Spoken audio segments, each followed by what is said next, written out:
ठीक है, सुनो। लास्ट क्लास अपना accounting standard 11 effects of changes in foreign exchange rate. अपना वहाँ क्या क्या बात हुआ? अपना एक तो बात हुआ कि हमने एक conversion of foreign operation currencies into reporting currency discuss किया था ब्रांच में। ठीक है, वो कवर हो गया अपना ब्रांच में। और फॉरेन ऑपरेशन ब्रांच भी हो सकता है, सब्सिडरी हो सकता है, जॉइंट वेंचर हो सकता है, और कई सेट ऑफ बिजनेस हो सकता है जहाँ के अपना रिपोर्टिंग करेंसी और different place of business having a different currency. तो उस केस में उसको कैसे हम मर्ज करेंगे, कन्वर्ट करेंगे इनटू रिपोर्टिंग करेंसी। और दूसरा बात हुआ था लास्ट क्लास में अपना very important treatment of exchange difference due to change in exchange rate. इस सर हमने बात किया था कि इस लेयर में जितने भी एक्सचेंज डिफरेंस लॉसेस या प्रॉफिट आएंगे, जितने भी एक्सचेंज डिफरेंस प्रॉफिट या फिर लॉस आएंगे, उनका ट्रीटमेंट सीधा पीएल में ट्रांसफर कर देने का। और दूसरा बात हुआ था कि कैपिटलाइज हो जाएगा। Capitalise means added to the asset या फिर अमोर्टाइज हो जाएगा डेफर्ड। इन दोनों केस में क्या हो रहा है, पीएल में एट ए टाइम चार्ज नहीं हो रहा, धीरे धीरे हो रहा है। ऐड अगर एसेट में करेंगे तो डेप्रिसिएशन के थ्रू चार्ज होगा, और अमोर्टाइज करेंगे तो भी धीरे धीरे चार्ज होगा। बट ये कब होगा ये दोनों? हाँ, जब long term foreign currency monetary item हो। It mean long term more than 12 months. ये बात किया गया था कि मोर देन 12 मंथ्स हो अपना फॉरेन करेंसी में हो, और मॉनिटरी आइटम हो जो कि फिक्स्ड एंड डिटरमाइनेबल हो। तो उस केस में अगर डेप्रिशिएबल फिक्स एसेट्स के लिए हमने ये लोन लिया है, ये monetary item long term foreign currency है, तो एसेट्स के साथ ऐड कर देंगे। लॉस हुआ तो ऐड करेंगे, और गेन हुआ तो माइनस कर देंगे, डिडक्ट कर देंगे। और फिर डेप्रिसिएशन किस पे चार्ज होगा? ऐड करने के बाद या लेस करने के बाद जो एसेट का वैल्यू आएगा उस पर चार्ज होगा। Other cases means depreciable fixed assets के लिए नहीं था। Not for depreciable fixed assets but long term foreign currency monetary items था बुक्स में, but other than depreciable fixed assets. मतलब सिर्फ लोन लिया, परचेज ऑफ एसेट्स के लिए नहीं लिया। तो उस केस में क्या होगा, वो जो डिफरेंस आ रहा है उसको हम कहाँ ट्रांसफर कर सकते हैं? FCMITD, that is foreign currency monetary item translation difference account. और वो अकाउंट के बैलेंस को हम अमोर्टाइज करेंगे और balance life of the asset and liability. Balance life of asset receivable हो सकता है, balance life of liability loan हो सकता है। FCMITD बैलेंस शीट में जाएगा, लायबिलिटी साइड में under share holder fund and reserve and surplus. तो प्लस माइनस, अगर माइनस में आए तो लेस करेंगे, प्लस हुआ तो हम लोग ऐड कर देंगे। तो हमने बात किया कि सर अगर ये ऑप्शन जो भी हम बोल रहे हैं ऑप्शन एक बार एक्सरसाइज कर लो तो हम लोग रिवोक नहीं कर सकते। मतलब same option we have to continue in the books of account. तो लास्ट क्लास में एक केवल एग्जांपल हमने डिस्कस किया था। दूसरा हम लोग ने एक एग्जांपल किया था, इसमें दो प्रॉब्लम सॉल्व किए थे हमने। एक डेप्रिशिएबल एसेट्स के लिए, दूसरा अदर देन डेप्रिशिएबल एसेट्स के लिए। ठीक है, 5 साल का हम लोग ने क्या क्या इन्फॉर्मेशन, क्या क्या एंट्रीज हो सकते थे, वो दोनों एक ही एग्जांपल में दो क्वेश्चन हमने सॉल्व किए थे। और डेप्रिसिएशन कैसे निकालेंगे, एंड प्रीवियस क्वेश्चन में FCMITD को कैसे अमोर्टाइज करेंगे। Fine? तो इंपॉर्टेंट कॉन्सेप्ट है मैंने कहा, तो यू मस्ट रिमेम्बर। तो आज फिर हम लोग आगे third part of foreign exchange और AS11 डिस्कस करेंगे, that is treatment of forward exchange contract. ठीक है,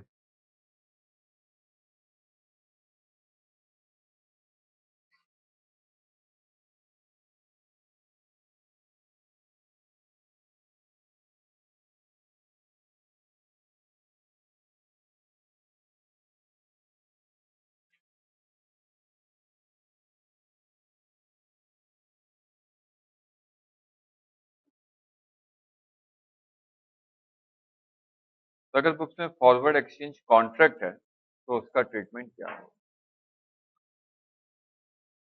तो फर्स्ट क्वेश्चन से फॉरवर्ड एक्सचेंज कॉन्ट्रैक्ट है क्या? जैसे लास्ट क्लास में मैंने कहा था कि मैं एक एग्रीमेंट करूं टू परचेज और sell foreign currency in a future date. That means आज मैं किसी के साथ कॉन्ट्रैक्ट करता हूं, मैं 2 महीना बाद तुमसे परचेज करूंगा। क्या परचेज करूंगा? Foreign currency, where the foreign currency become commodity. Foreign currency become commodity. तो मुझे बाय करना है या सेल करना है, but there is a risk.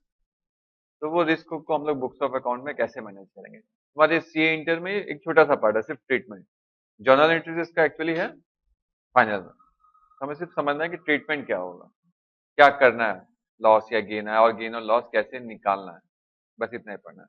तो फॉरवर्ड एक्सचेंज कॉन्ट्रैक्ट है क्या, लिख लो। Forward exchange contract means, forward exchange contract means an agreement to exchange different currencies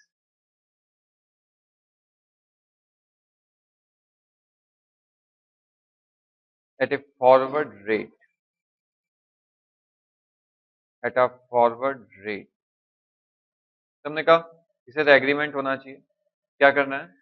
exchange, buy और sell, but different currency, dollar दो, रुपीज लो, रुपीज लो, dollar लो, at a forward rate, not current rate, at a forward rate. तो forward rate क्या है sir? Future rate, बिल्कुल। Is the specified exchange rate. Forward rate is the specified exchange rate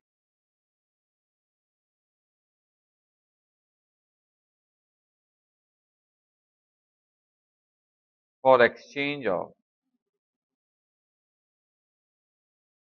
two currencies, exchange of two currencies at a specified, at a specified future date, at a specified future date। That means जो rate हम बात करने वाले हैं वो already specified है कि किस रेट में बाय या सेल करें। Definitely difference exchange of two different currencies and at a future date. That means ये जो एक्सचेंज रेट अपने बात कर रहे हैं ऑलरेडी फिक्स है, डेट भी फिक्स है कब करने वाले हैं। तो फॉरवर्ड एक्सचेंज कॉन्ट्रैक्ट दो टाइप के हो सकते हैं, लिख लिया इसको, दोनों डेफिनेशन।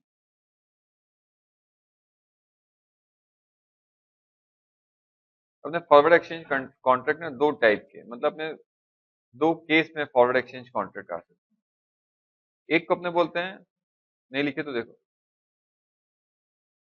एक को अपने बोलते हैं हेजिंग कॉन्ट्रैक्ट, और दूसरा है अपना स्पेक्युलेटिव कॉन्ट्रैक्ट।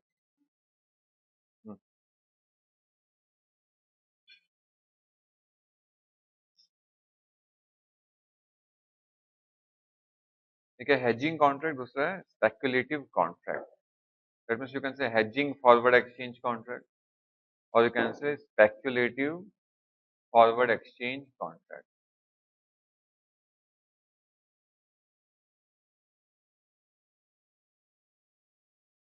तो क्वेश्चन हेजिंग का मतलब क्या है और स्पेक्युलेटिव का मतलब क्या है?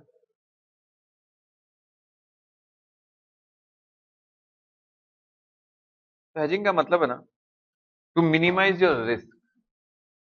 That means when there is a risk in balance sheet, you enter into a contract to minimize your risk। Sir ऐसा कैसे हो सकता है? अगर मैं तुम्हें बोलूं कि तुम्हारे बैलेंस शीट में लोन है और $1,000 का,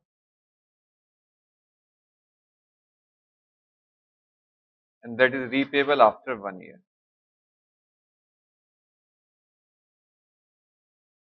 तो $1,000 का रीपेबल आफ्टर 1 ईयर, और बैलेंस शीट है रुपीज में। तो जिस दिन हमने लोन लिया था, सपोज डॉलर रेट था 50 रुपीज, डेट ऑफ लोन के दिन था 50 पर डॉलर, तो अपना ये कितना हो जाएगा? 50,000 डेट ऑफ लोन के दिन, लाइबिलिटी है 50,000। बट फिर हुआ क्या? अब डेट ऑफ रीपेमेंट में भी आफ्टर 1 ईयर, हमें पता नहीं है। एक्सपेक्टेड, अपने एक्सपेक्ट कर रहे हैं कि हो सकता है कि ये मोर देन 50 हो, लेस देन 50 भी हो सकता है, डिपेंड करता है। तो अपने को सपोज लग रहा है कि मोर देन 50 हो जाएगा, 55 हो जाएगा 1 साल के बाद। तो मैं बैंक के पास चला गया कि मुझे एक फॉरवर्ड एक्सचेंज कॉन्ट्रैक्ट करना है, और बैंक बोला कि ठीक है, अगर आज तुम आते हो और 1 साल के बाद का रेट चाहते हो, हम लोग 1 साल के बाद का रेट कोट कर रहे हैं 51 पर डॉलर। फॉरवर्ड एक्सचेंज कॉन्ट्रैक्ट, ये बोला जा रहा है डेट ऑफ लोन के दिन। ये कॉन्ट्रैक्ट है, ये भी प्रोडक्ट है ऐसा समझो, जो कि बैंक बेच रहा है। बैंक बोल रहा हो कि 1 साल के बाद आके हमसे ले जाना, हम अभी से वो रेट फिक्स कर दे रहे हैं तुम्हारे उस कॉन्ट्रैक्ट का, उस प्रोडक्ट का। द प्रोडक्ट इज $50,000, तुम चाहते हो तुम ले जाना, उसका रेट क्या है 51 पर डॉलर, और मुझे क्या लग रहा है 55। तो मैं अपना रिस्क, सपोज ये 55 अबव हो जाए, 60 हो जाए, 57 हो जाए, तो मेरा एक रिस्क है। अगर मैं ये कॉन्ट्रैक्ट नहीं करता, तो अगर सपोज उस दिन 55 हो जाता, तो मुझे कितना पेमेंट करता? 55,000। There is a risk of 5,000 of over payment, या extra money required to purchase $50,000। Possible है ना? और ऊपर चल जाए, 60 हो जाए तो, क्योंकि मेरे को 50,000 रुपीज नहीं चाहिए, मेरे को चाहिए $1,000। ये 1,000 मुझे कहीं ना कहीं से तो बाय करना पड़ेगा। जो फॉरवर्ड एक्सचेंज कॉन्ट्रैक्ट करते हैं उनसे बाय करूं, जो ये करेंसी डीलर्स है उनसे बाय करूं, बैंक से बाय करूं, कहीं से बाय करना पड़ेगा, और जो उस दिन का मार्केट रेट होगा, that has to be paid to them. तो अगर मैं 60 उस दिन हो जाए तो मुझे 60,000 देना पड़ेगा, 70 हो जाए तो 70 देना पड़ेगा। तो there is a risk. But अगर मैं बैंक के पास चल जाऊं और 51 में फिक्स कर दूं कि $51 मेरा फिक्स कर दो, तो डेट ऑफ रीपेमेंट के दिन क्या होगा? मुझे कितना चाहिए? मुझे 51,000 चाहिए। दैट मीन्स कितना भी ऊपर हो जाए, मेरा रिस्क सिर्फ कितना है? 1,000 का एक्स्ट्रा रिस्क। तो अगर उसमें 60 हो जाता, date of repayment of loan के दिन 60 पर डॉलर हो जाता, तो भी मुझे चाहिए कितना? 51,000। मैं बैंक के पास जाता, तो बोलता 51,000 आप लो, और मेरे को $1,000 दे दो। That is what written in the contract. But ये कॉन्ट्रैक्ट के कारण हुआ क्या? लॉस जो होता वो कम हो। तो hedging contract are entered because of underlying. Underlying मतलब सर पहले से कुछ था बैलेंस शीट में, या मैंने लाइबिलिटी का एसेट भी हो सकता है ना, तो वो रिसीवेबल है, $1,000 का रिसीवेबल है, वो बोल रहे हैं 1 साल के बाद देंगे। तो मुझे पता है कि शायद डॉलर का रेट कम होने वाला है। आज कोई मुझे देता तो 50,000 देता, 1 साल के बाद कोई मुझे देगा तो हो सकता है 48 पर डॉलर।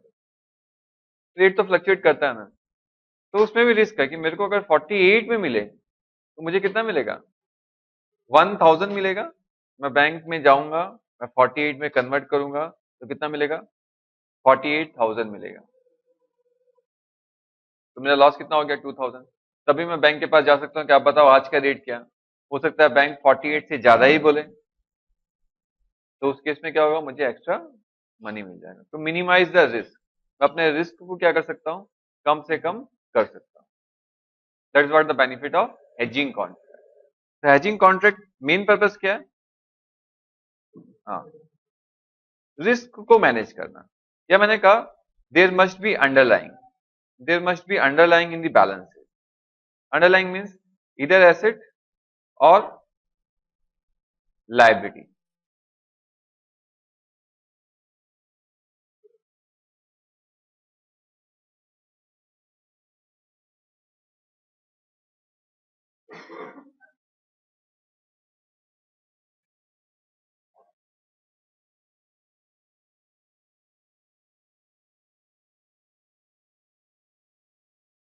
तो हेजिंग कॉन्ट्रैक्ट सर यहाँ पर अपने लिख सकते हैं या यहाँ लिख सकते हैं, to minimise,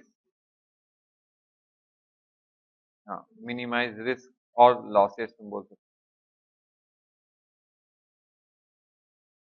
to minimise risk और losses. There is underlying in balance sheet, underlying mean इसके कारण हम ये कॉन्ट्रैक्ट करने गए, that is what your underlying. अब इसी एग्जांपल को मैं चेंज कर दूं और मैं बोलूं मेरे बैलेंस शीट में ना तो कोई लोन था ना कोई रिसीवेबल था,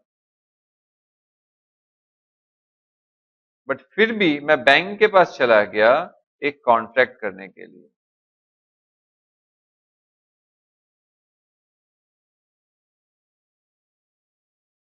मेरी बात समझ रहे हो?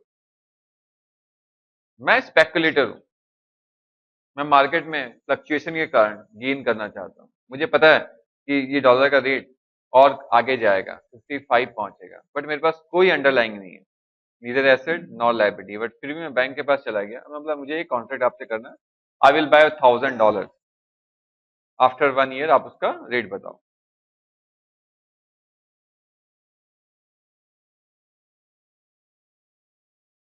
तो अगर वो कॉन्ट्रैक्ट हम एंटर करते हैं, that is what speculative.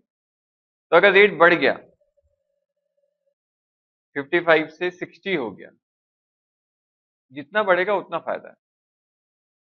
That mean अगर 51 से 55 हो गया तो 4000 का प्रॉफिट, करेक्ट। वो बैंक को 51 रुपीज पर डॉलर के हिसाब से $1000 का पैसा देगा, 51,000 देगा, बैंक से $1000 लेके आएगा और वापस मार्केट में बेच देगा एट 55। या बैंक को ही बोलेगा कि काम करो आप 4 रुपीज मेरे को ही दे दो, 1000 into 4। मैं ऐसे भी बैंक से क्या आपसे ही बाय करता, मैं $1000 लेता और आपको ही वापस क्या कर देता, सेल कर देता। तो इस केस में मेरे को क्या 4000 का प्रॉफिट होता। तो एक काम करो 4000 आप ही दे दो। तो फॉरवर्ड कॉन्ट्रैक्ट स्पेकुलेटिव ऐसे ही सेट हो जाते हैं, सेटल्ड हो जाते हैं विदाउट एनी पेमेंट और परचेज। तो मुझे सिर्फ क्या मिलेगा, एक्स्ट्रा 4000 मिल जाएगा। और ऊपर चला जाए तो मैं 51 में एंट्री करूं, 60 चला गया तो मुझे 9 रुपीज पर डॉलर मिलेगा। और सर कम हो गया तो मैं बैंक के पास जाऊंगा ही नहीं,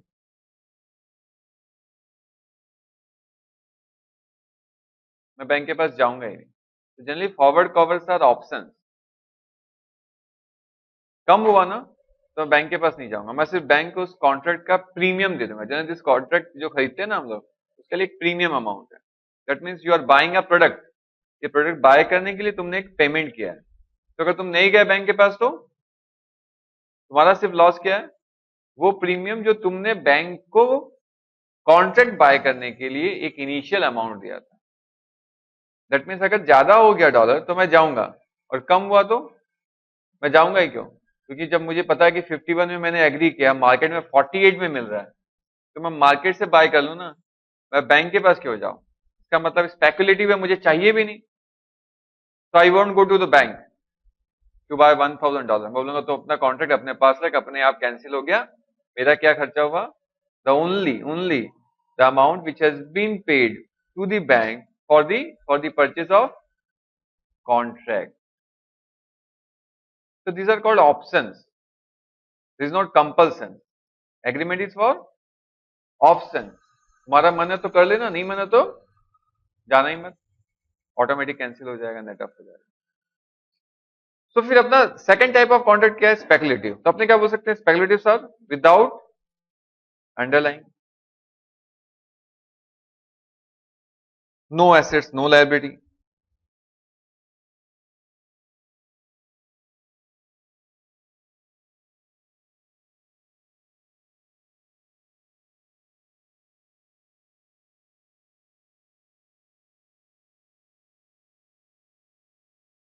तो अपने बोल सकते हैं speculative contracts are entered to gain short term advantages.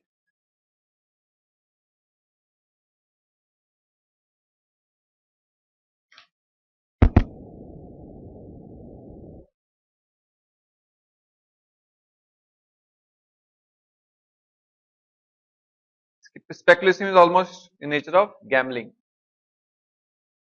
Gambling करो ना, ऊपर जाएगा नीचे आएगा, कम होगा ज्यादा होगा, एंड यू नेवर नो कि क्या होगा। और तुम्हें ऐसा करना भी नहीं चाहिए। रीजन क्या है करने का, हाँ, अपने गेन कर ले, शॉर्ट टर्म एडवांटेज को कैलकुलेट कर ले। तो सर ट्रीटमेंट क्या होना चाहिए?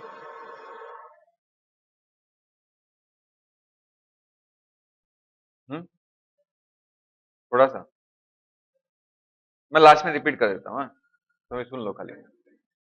अपना क्या होगा हेजिंग कॉन्ट्रैक्ट में, या तो प्रीमियम होगा या फिर डिस्काउंट होगा। सर ये प्रीमियम और डिस्काउंट है क्या? तुम बोल सकते हो सर प्रीमियम और discount is forward rate minus spot rate.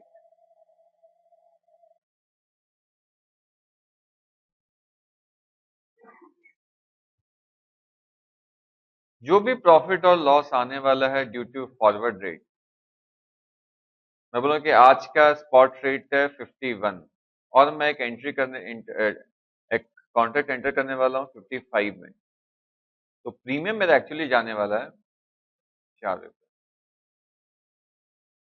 That mean मेरा एक्चुअली खर्चा कितना, आज ही मैं बाय करके रख लेता तो 51 होता, बट मैं 55 में बाय कर रहा हूँ। इसका मतलब मुझे ये तो पक्का पता है कि आज से फॉरवर्ड कवर, फॉरवर्ड डेट तक मेरा 4 रुपीज का लॉस। तो इस 4 रुपीज के लॉस को क्या करूं मैं? पीएल में लेके जाने का पक्का पता है ना। उसके बाद 55 से 60 हो जाए तो अपना कोई प्रॉब्लम नहीं है ना। हम तो हेजिंग कर रहे थे, हम स्पेकुलेटिव नहीं कर रहे, हमें 5 रुपया प्रॉफिट नहीं है। हमने अपना अपना रिस्क को कम किया।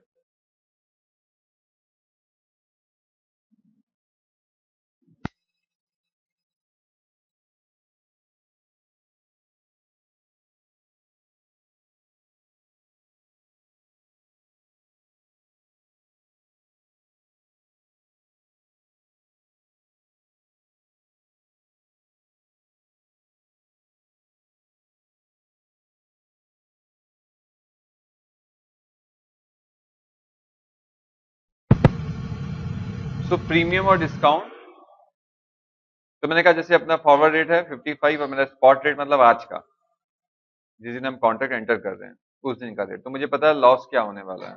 वो लॉस या प्रॉफिट को क्या करना है? क्या करना है? अमोर्टाइज करना है।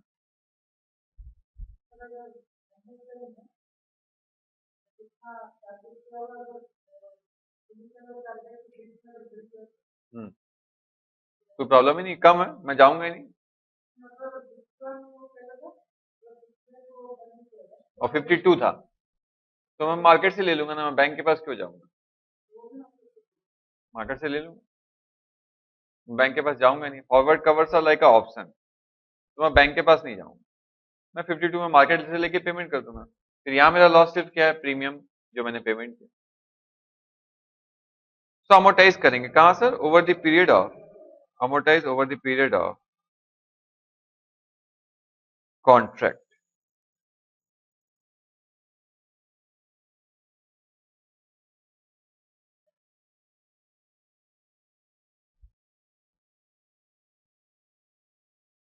ना स्पेकुलेटिव में इग्नोर प्रीमियम और डिस्काउंट। प्रीमियम और डिस्काउंट से अपने को कोई मतलब नहीं।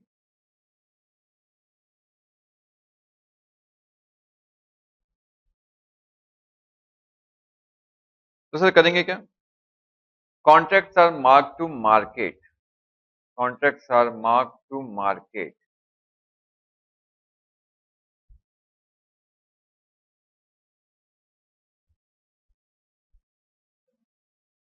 at each balance sheet date or on settlement date.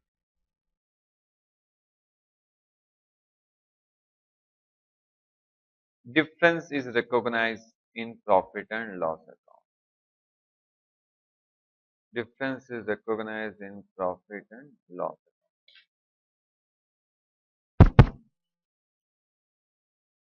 Mark to market,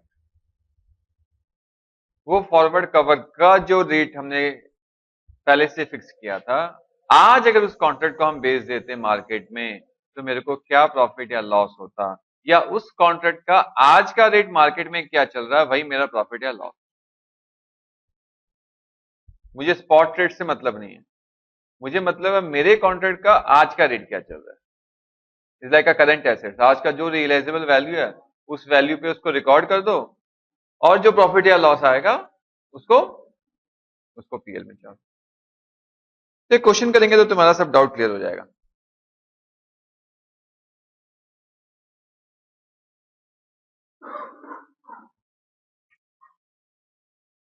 question लिखो एक।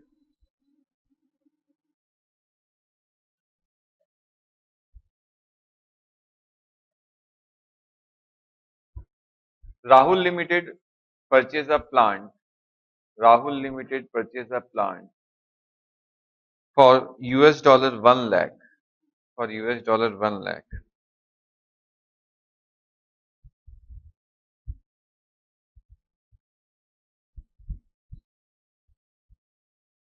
for US$ 1 lakh on 1st February 2010.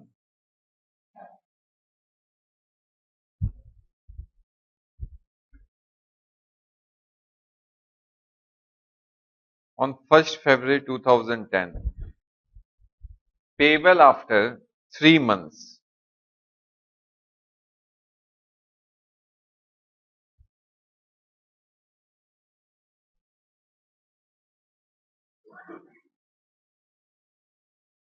Company entered into a forward contract. Company entered into a forward contract for 3 months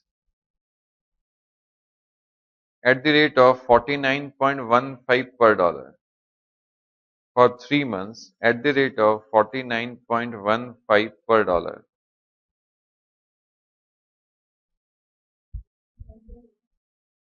At the rate of 49.15 per dollar.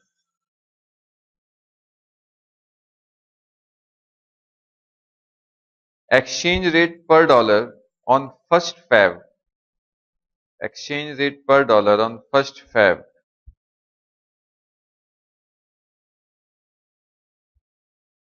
was 48.85.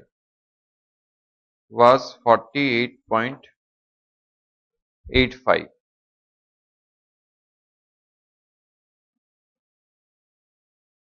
48.85. Recognize profit or loss on forward contract in the books.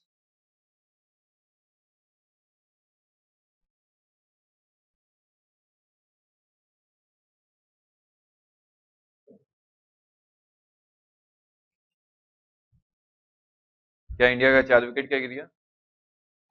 हम्म, रहने दो, मैं तो बता ही दिया हूँ।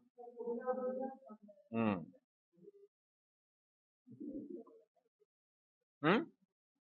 क्या बोल रही हो?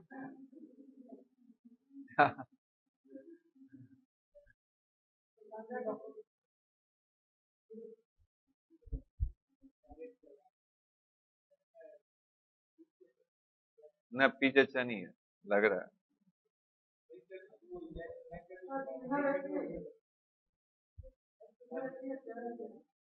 आज एक ही स्पिनर है, कौन? चहल। और ये आज कौन कौन चेंज हुआ?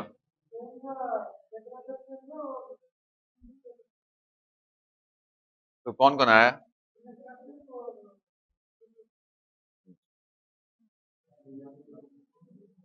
भुवनेश्वर कुमार, भुवनेश्वर कुमार आया। बहुत बढ़िया।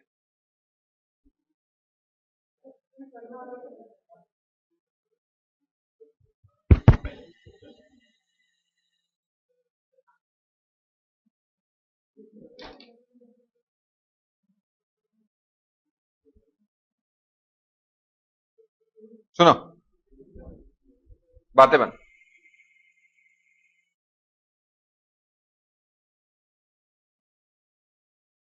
अपना यहाँ पास कॉन्ट्रैक्ट में ऑलरेडी प्लांट परचेज हुआ, इसका मतलब अपने बोल सकते हैं अपने आप पेबल है, लाइबिलिटी है। यहाँ पेबल और लाइबिलिटी है अपने पास $1 लाख का।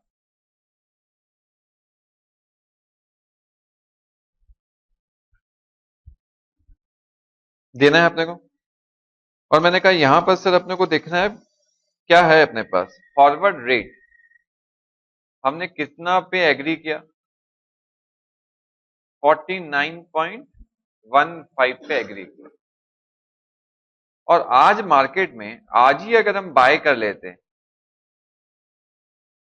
हम आज ही अगर बाय कर लेते $1 लाख, तो कितना में बाय करते हैं सर? फर्स्ट फेब का रेट था 48.85।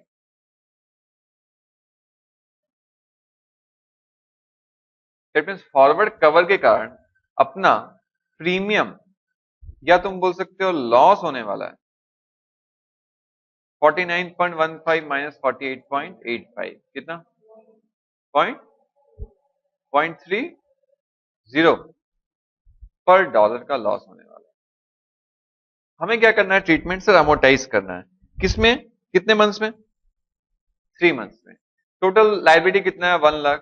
तो टोटल लॉस कितना हो गया? तो बोलेगा sir total loss is equal to 1 lakh into 0.30, 30,000 का लॉस होने वाला है।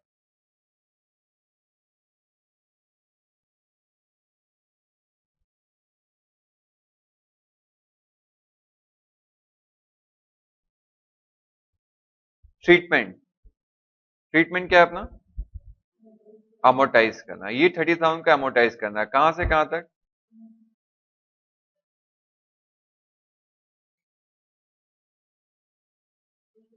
फ्रॉम, कॉन्ट्रैक्ट कब किया था? 1 फेब टू 3 मंथ्स का, फरवरी March April to 30th April. Books of account कब क्लोज हो रहा है लिखा नहीं है, लिख लो। Books of account is close on 31st March. Books of account is close on 31st March.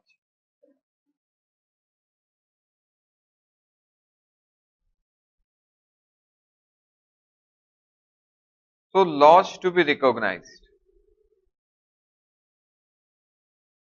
till 31st March 2010 बोला था ना, is equal to 30,000 divided by 3 into 2, 20,000. Loss to be recognized next year or in the month of April, 30,000 minus 20,000 is equal to 10,000.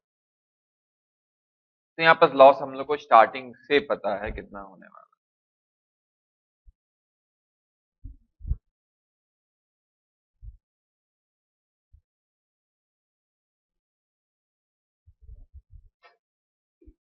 कोई doubt? नहीं। एक और question लिखो।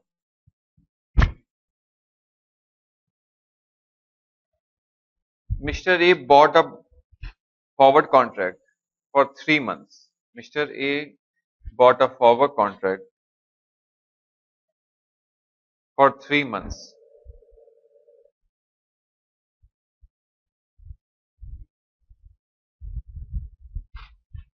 of $1 lakh. On 1st December,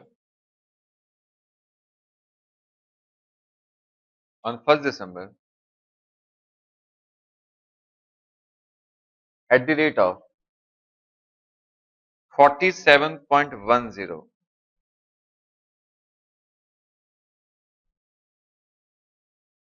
that means उसने forward contract buy कितना में किया?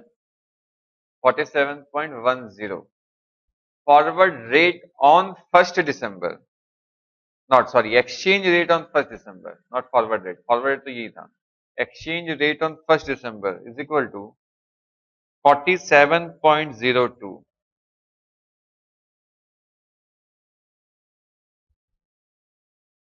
47.02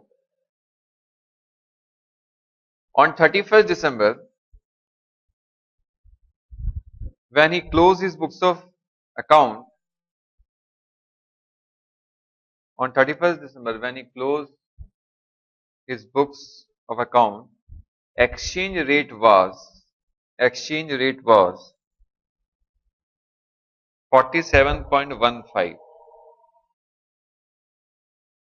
exchange rate was 47.15. On 31st Jan, he decided to sell the contract. He decided to sell the contract at the rate of 47.18. 47.18.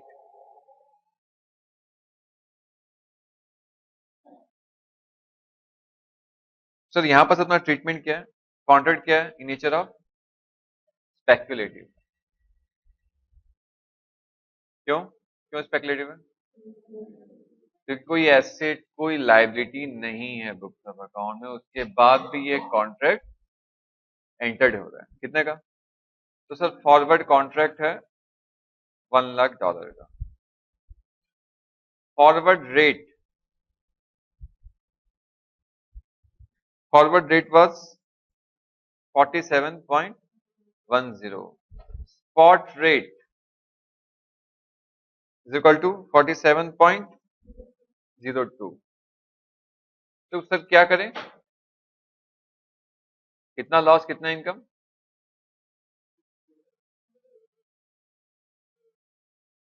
कितना loss कितना income? तो तुम बोल सकते हो सर ये वाला सर रिलेवेंट नहीं है, क्योंकि आपने लिखवाया था इग्नोर।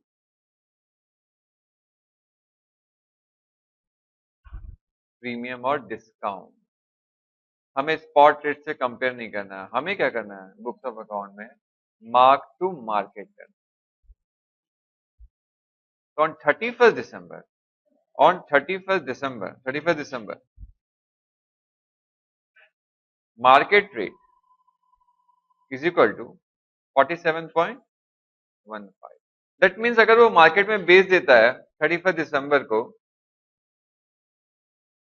तो उसे 0.03 पर डॉलर के हिसाब से प्रॉफिट हो जाएगा। तो अपने बोल सकते हैं sir profit to be recognised on 31st December is equals to 47.15 minus 47.10 is equal to 0.05 per dollar, और 1 lakh into 0.05 is equal to कितना? 5,000।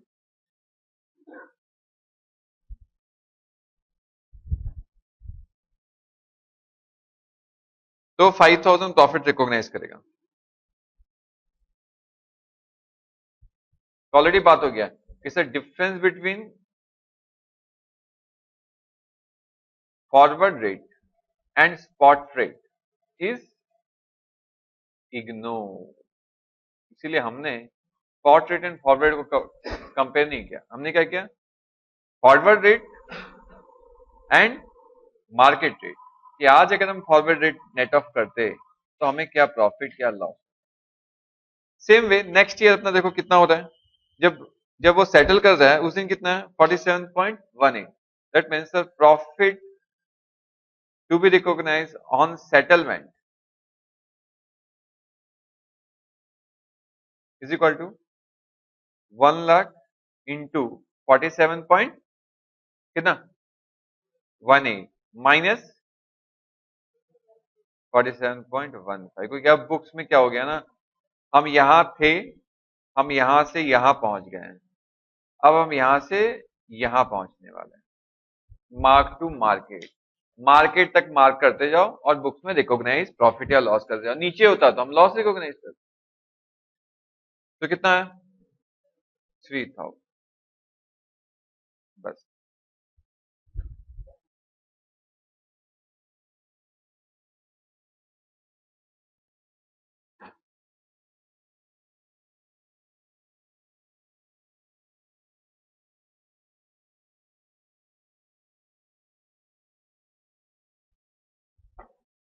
आयुष्मान क्या बोल रहे थे? तुम बोलो तो उसमें।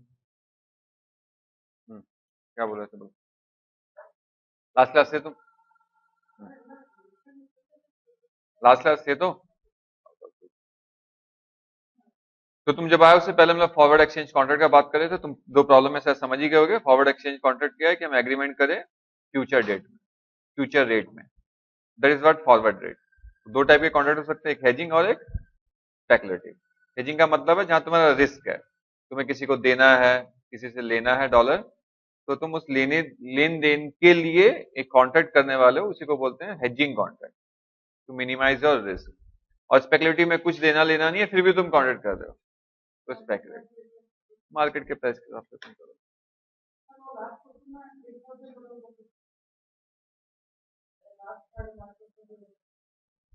लास्ट में 3000 प्रॉफिट हुआ, हम ऑलरेडी यहां तक बुक कर चुके थे। एक्चुअल प्रॉफिट 8000 है, बट उसको हमने क्या किया, ऑलरेडी क्लोजिंग डेट के दिन एक बुक कर लिया और एक सेटलमेंट डेट के दिन बुक कर, पार्टली पार्टली बुक।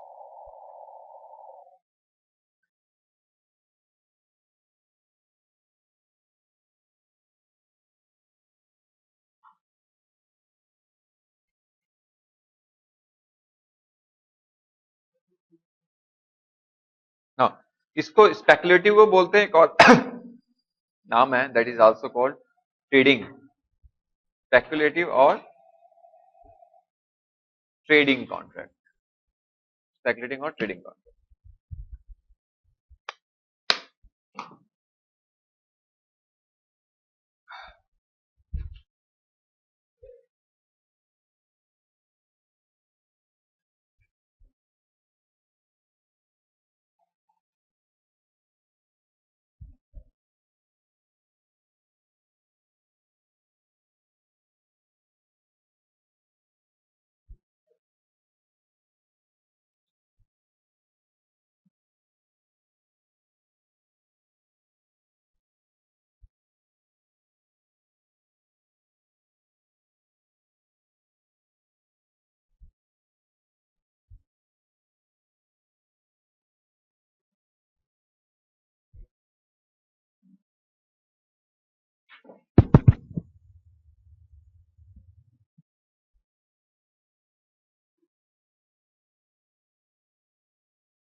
ठीक है, और एक पार्ट है AS16 से रिलेटेड, AS11। AS16 अपना बोरोइंग कॉस्ट।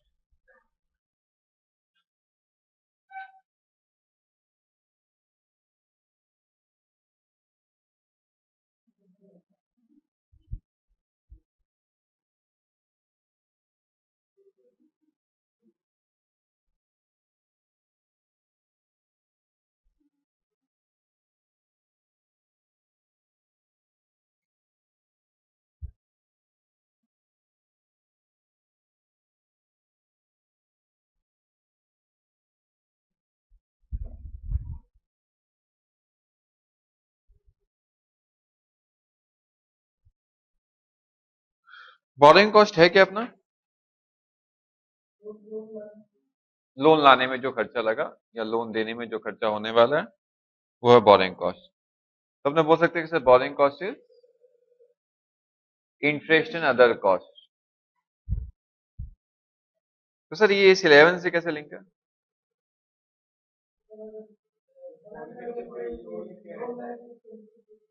उसमें इंटरेस्ट देना पड़ेगा, बिल्कुल सही।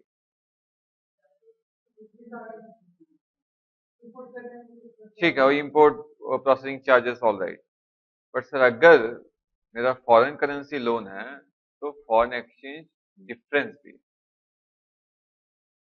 तो फॉरेन करेंसी लोन है तो फॉरेन करेंसी डिफरेंस भी है और इंटरेस्ट भी है, इंटरेस्ट के ऊपर भी आएगा, एकदम सही बात। और इंटरेस्ट बढ़ भी सकता है और कम भी हो सकता है। मैं सीधा एक एग्जांपल तुम्हें दूंगा, समझ में आएगा। सपोज करो हमने लोन लिया है $10,000 का, फिर मैं नोट्स लिखवा दूंगा on 1/4/2012 for a project at the rate of 5% per annum, exchange rate at the rate of 45 per dollar on 1/4/2012 and on 31st March 2013 48 per dollar। तो अपना फॉरेन करेंसी या फॉरेन एक्सचेंज डिफरेंस कितना आने वाला है?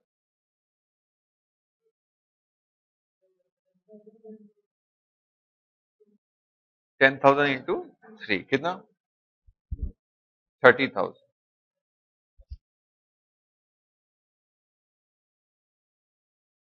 ये 16 बोल रहा कोई आया है क्या? हाँ?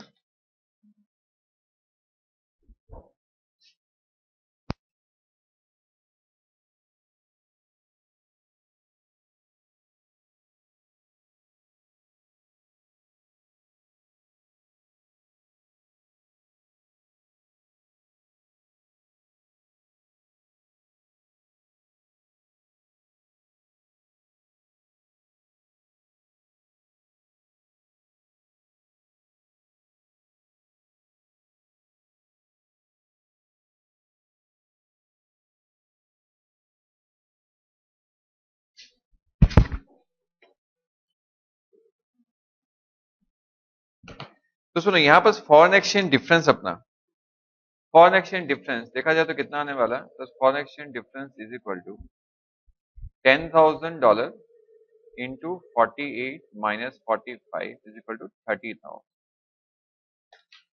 नो ए 16 बोल रहा है कि ये $30,000 क्योंकि तुमने लिया किसके लिए? तुमने प्रोजेक्ट के लिया है, तो डेफिनेटली अपना अगर तुम्हें याद होगा अपने बहुत बार बात की कि सर अपने assets still ready to use अपने क्या करेंगे? कैपिटलाइज करेंगे। तो देखा जाए ये 16 बोल रहा है कि अपने को कैपिटलाइज कर देना चाहिए। क्या कैपिटलाइज कर देना चाहिए? इंटरेस्ट। बट ये क्या है? Foreign exchange difference. मैं इंटरेस्ट का बात नहीं कर रहा, मैं किसका बात कर रहा हूं? फॉरेन एक्सचेंज डिफरेंस का। और ये 16 किसके लिए कैपिटलाइज करने के लिए बोल रहा है? इंटरेस्ट के लिए। तो डेफिनेटली इंटरेस्ट तो कैपिटलाइज होना ही होना है। इंटरेस्ट अपना है कितना आएगा जरा निकालना, अगर लोकल करेंसी में कितना इंटरेस्ट आने वाला है? सॉरी फॉरेन करेंसी में कितना आने वाला है?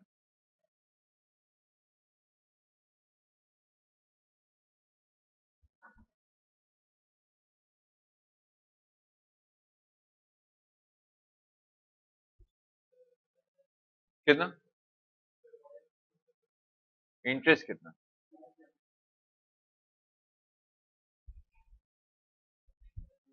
या मैं कुछ और लिखूंगा, इंटरेस्ट फॉरेन करेंसी पे इंटरेस्ट आने वाला है $10,000 एट द रेट ऑफ 5%। कितना? 500 इंटू क्लोजिंग कितना? 48 कितना आ गया? 24,000। ये definitely boring cost, no doubt.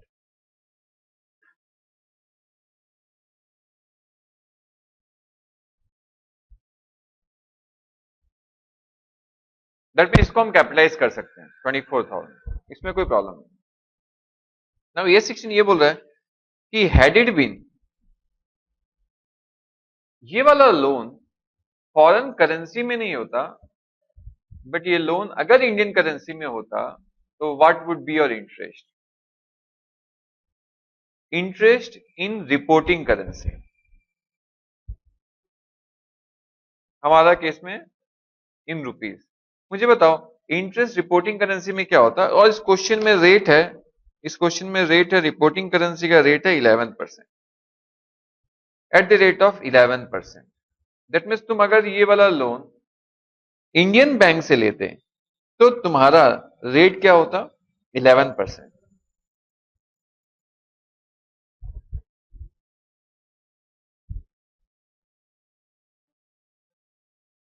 तो सर अपना आता $10,000 जो हमने डॉलर में लिया था वो हम लोन लेते तो हमें मिलता 45,000, 4,50,000 इंटू 11%। कितना आता? 49,500। वो बोल रहे हैं इसका मतलब तुमने सेविंग किया by taking a loan in foreign currency.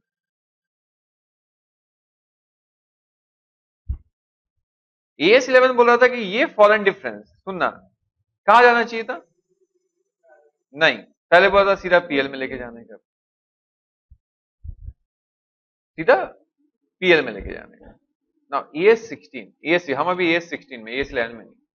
AS11 इसके बारे में कुछ नहीं बोल रहा क्या करोगे, AS16 बोल रहा है कि तुम्हारा इंटरेस्ट तो कैपिटलाइज होगा, नो डाउट, ये 24,000 तो कैपिटलाइज होना ही होना था, but had it been the loan would have been in Indian currency, your interest would be 49,500। इसका मतलब तुमने सेविंग कितना कर लिया, सेविंग कितना किया, 25,500। इसका मतलब सर ये भी तो है, बोल रहे हो आप कि अगर हम इंडियन करेंसी में लेते तो आपका बोरोइंग कॉस्ट कितना होता, 49,500, और आप कैपिटलाइज कितना करते, आप कैपिटलाइज करते 49,500, अभी कितना करने वाले हो 25, और उसके बाद पीएल में कितना चार्ज करने वाले हो 30,000। तो एक काम करो, इस 30,000 का एक पार्ट बोरिंग कॉस्ट ट्रीट करो और दूसरा पार्ट एक्सचेंज डिफरेंस ट्रीट करो। The boring cost is the difference 25,500, capitalise कर दो और एक्सचेंज डिफरेंस बचा कितना 4,500 पीएल में ले जाओ।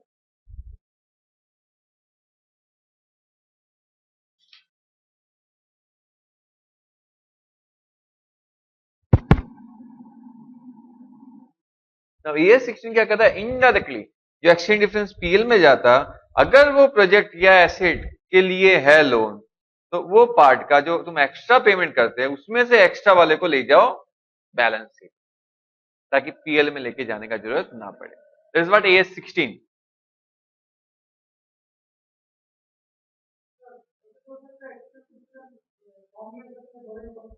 तो माइनस करोगे, उल्टा आएगा तो उल्टा करोगे।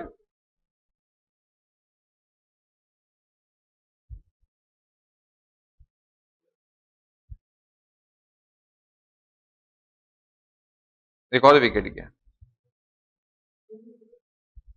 नहीं, कौन है इसका नाम, हाँ, ऋषभ पंत। ऋषभ पंत ऐसी है, 48 बनाया, बट जिस दिन चलेगा तो चल जाएगा, जिस दिन चल जाएगा तो वो क्या बोलते हैं, वो शाहिद अफरीदी बन जाएगा इंडिया के लिए। वो 100 में एक मैच में बहुत अच्छा करेगा, देखना सारे रिकॉर्ड तोड़ देगा। हाँ, ना बांग्लादेश के खिलाफ तो कार्तिक तो मतलब उनका काल है कार्तिक, नहीं क्या, हर मैच में ये कार्तिक अर्ण ही हारते हैं।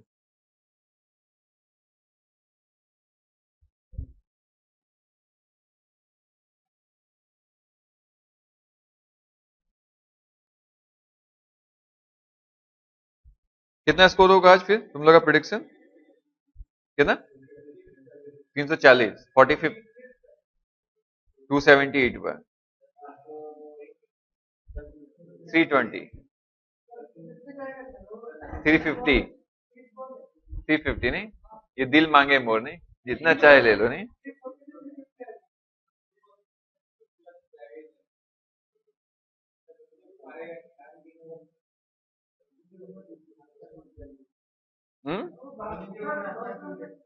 धोनी के ऊपर आस्था टूट गया।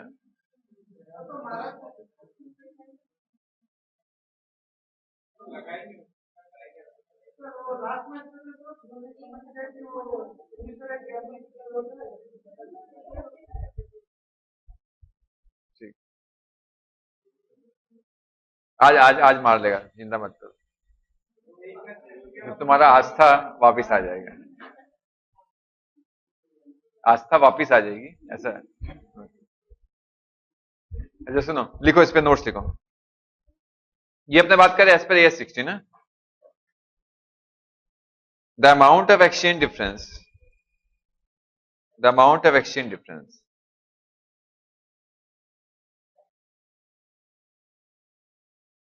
not exceeding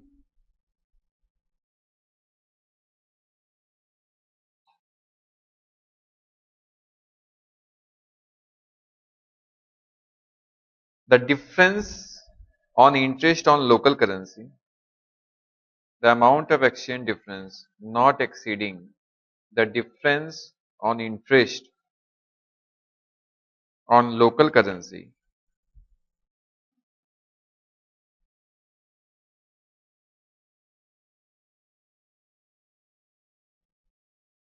and interest on foreign currency borrowings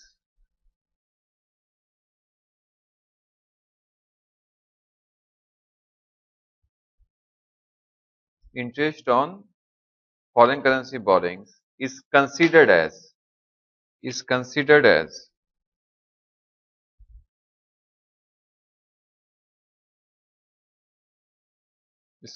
as borrowing cost and remaining exchange difference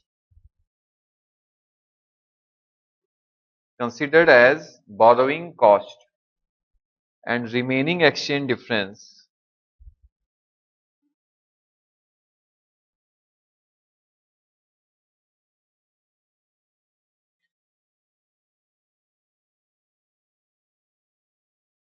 accounted as per accounting standard 11.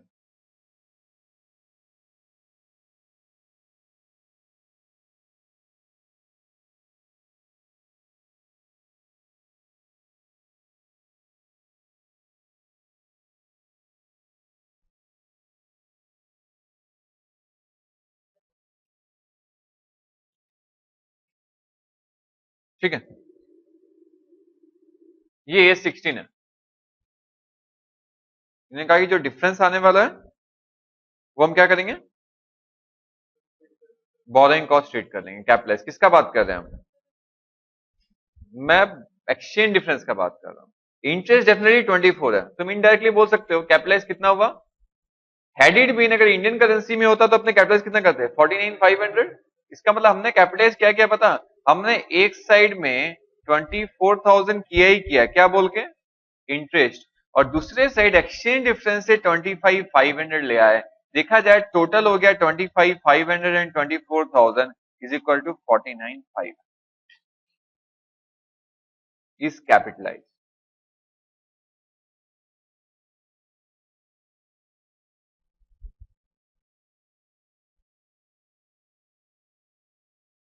और 4,500 पीएल में गया एज पर ये 16। ये वाला एग्जांपल उन्होंने इंटरप्रिटेशन में देकर रखा,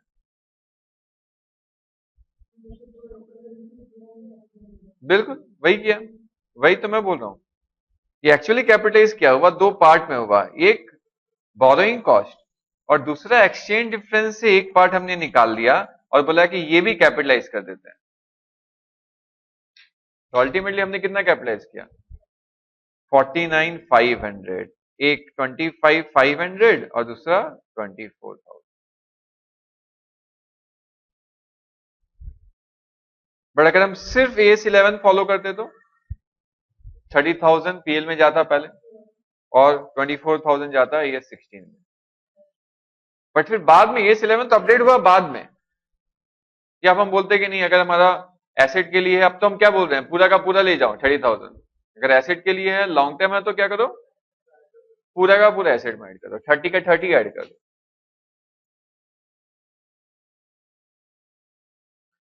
ठीक है, लास्ट पार्ट डिस्क्लोजर, बाकी AS11 स्टैंडर्ड विथ AS16 का एक पार्ट हमने कवर कर लिया और may be next standard AS16 start करेंगे और अपना जो कंपनी पार्ट है वो स्टार्ट करेंगे। तो इसका डिस्क्लोजर लिख लो।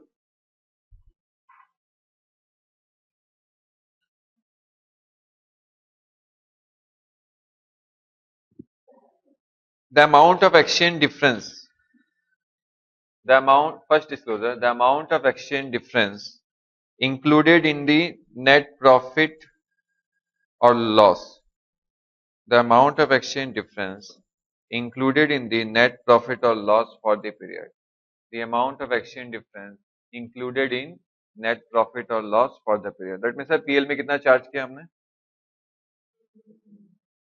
अरे डिस्क्लोजर है जहां भी चार्ज किया वो लिखोगे। Second disclosure, net exchange difference accumulated in foreign currency translation reserve,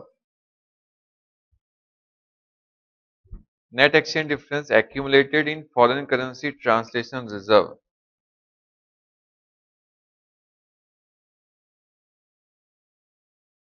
foreign currency translation reserve as part of shareholder fund and a reconciliation of such exchange difference and a reconciliation of such exchange difference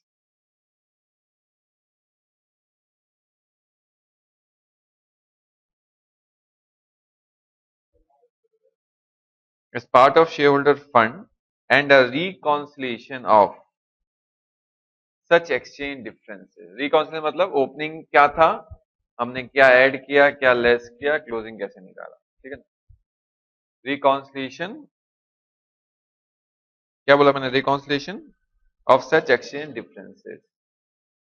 आगे continue करो, लिख लो at beginning and end, at the beginning और at the and.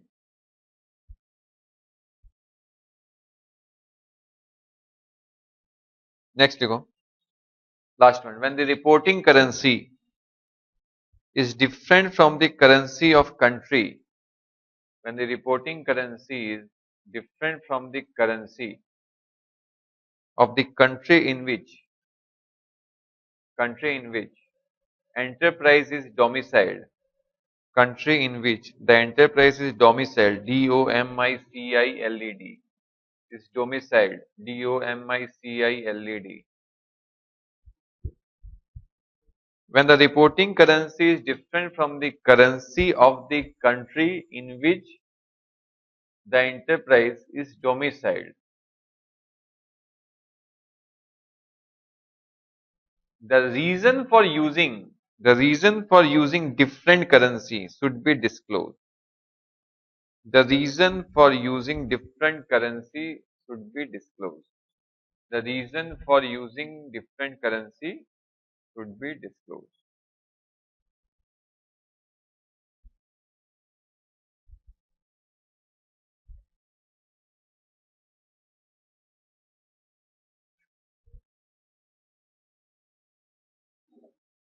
The reason for using different currency should be disclosed. ठीक है, तो हमारा ये 11 ओवर।